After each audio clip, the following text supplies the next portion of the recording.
Hey, it's Hunt. You found Hunt on Saints. We're talking black and gold football. Do us a favor. Hit the like button, share your comments below, and hit that subscription button so you can get all of our content. Enjoy. I'd like to talk a little Saints here as there's been some news as the NFL keeps shuffling the deck with free agency as they do this time of year. Nick Underhill reporting that the Saints have agreed to terms with former Chiefs linebacker Willie Gay. Willie Gay is going to sign a one-year deal.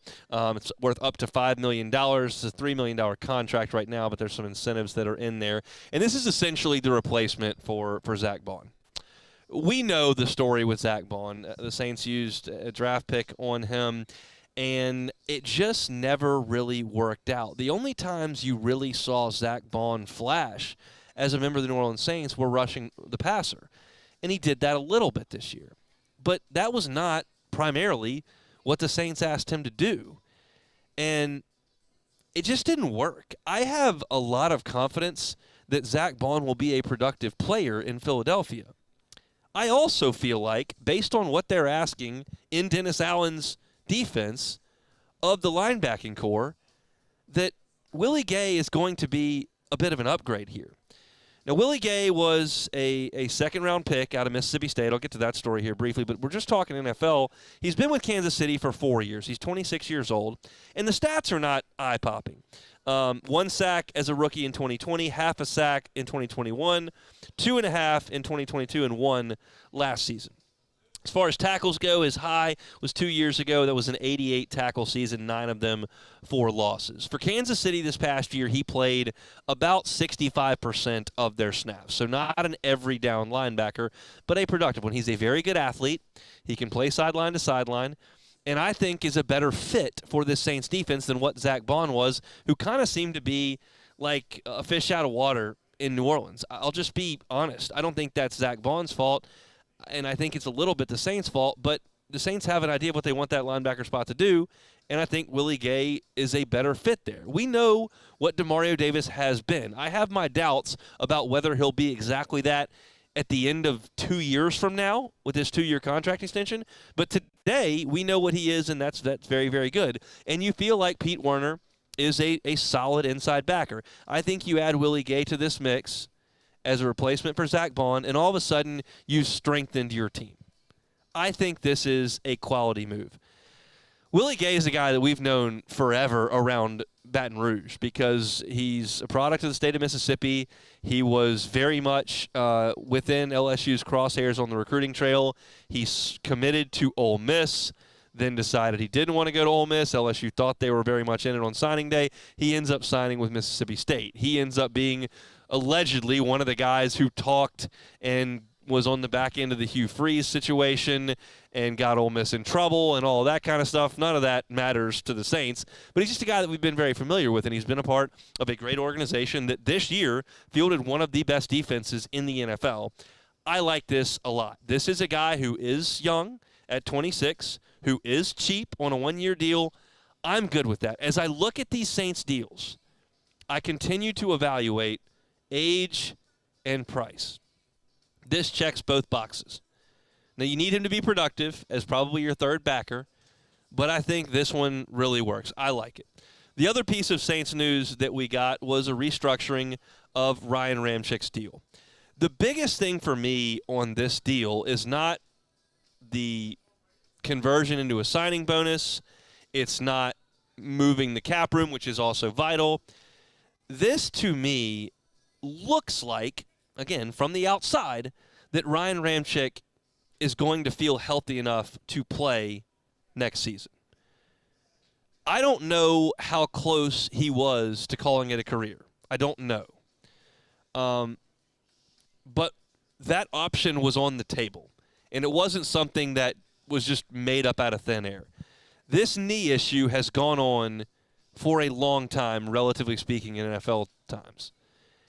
And so for the Saints to look at him after he's taken some time to get the procedure done and to start a rehab process here in the spring, it feels like they think that he's going to be a part of this team for 2 years.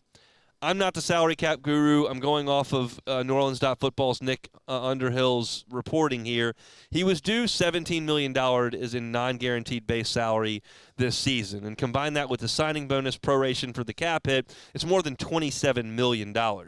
Nick Underhill reports that Ryan Ramczyk is going to agree to play on the league minimum, which is $1.21 million with a player with his experience level and his tenure in the league, and they were going to convert $6.5 million of that original salary into guarantees. This is very difficult to understand for Joe football fan who, quite frankly, doesn't care. I want to see touchdowns and sacks. I don't really care how you convert the numbers into bonuses and roster bonuses and spreading them out over years.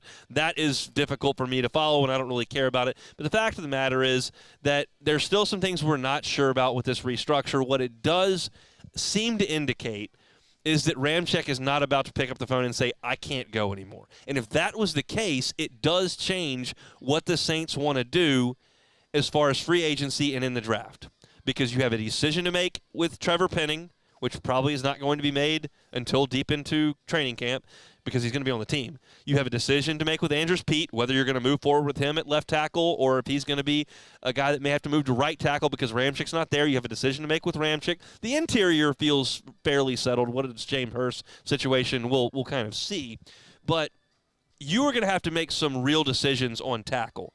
And to me, it feels like the Saints have made the decision in March. Things change. In March, that Ryan Ramczyk is the right tackle. Does that change where you go with your first-round draft pick smack dab in the middle of round 1? Does that mean maybe not a tackle? I don't think I'm ready to quite go there yet because we don't know that Andrews Pete is the long-term answer, and I feel confident in saying that Ryan Ramczyk is not the long-term answer. But this then goes back to my point that I've been making. I believe Dennis Allen is looking at this as a situation, how do I save my job? That means I've got to win this year in 2024. If Ramczyk's the right tackle in 2024, I don't need to address that. Well, is that the healthiest thing for the organization? I don't know. I just think that's the way the Saints are going to operate. So if you don't think, if they've decided, okay, Ramczyk's the right tackle in 2024, and Pete's the left tackle in 2024, and if Penning helps, great, but I'm not counting on that, we'll see. I would say they don't go tackle in the first round. I don't think they're drafting a player in the first round to sit. And if you want to tell me, well, they think that Olu Fashanu is better at left tackle than Andrews Pete, and they move Andrews Pete into an interior spot or a swing spot, okay, like that, I don't have to agree or disagree, but it is a possibility.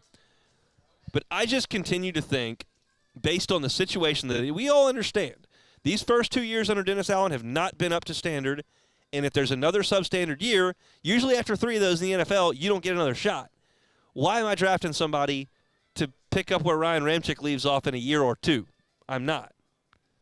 So to me, feels like they may be making some decisions at tackle, the first being Ryan Ramczyk, and then maybe edge rusher or wide receiver or tight end becomes the immediate need in the first round. We're reading tea leaves. That's what we're going to do here, for the next month and a half until we get this draft. That's about a month now, until we get the draft rolling. It's interesting to consider because usually with the Saints, we've only looked at, well, they really need that one thing. They really need that one thing. I can look at this Saints roster right now and say, well, they need about 6 things. I feel like right tackle has been put to bed today. Things change, but that's the way it feels to me right now. Hey, it's on. Thanks for watching Hunt on Saints. Before you leave, help us out a little bit. Hit that like button, leave your comments in the section below, and hit that subscribe button so you get all our content right here from Hunt on Saints. We'll see you next time.